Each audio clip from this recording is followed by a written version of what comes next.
আমার বরের মুখ ভালো না, তাই জন্য এই যে আজকে খাবে, জ্বর হয়েছে, তাই আজকে এটাকে কুচি কুচি করে কেটে ভালো করে ভেজে দিতে হবে, বুঝেছ? হাত থেকে কেটে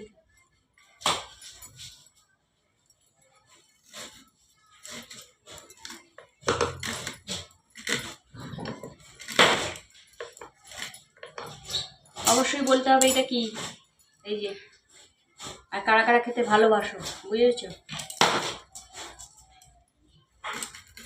কাদের কাদের ভালো লাগে খেতে অবশ্যই কমেন্ট করে বলো। আর এটা কি, বুঝেছ?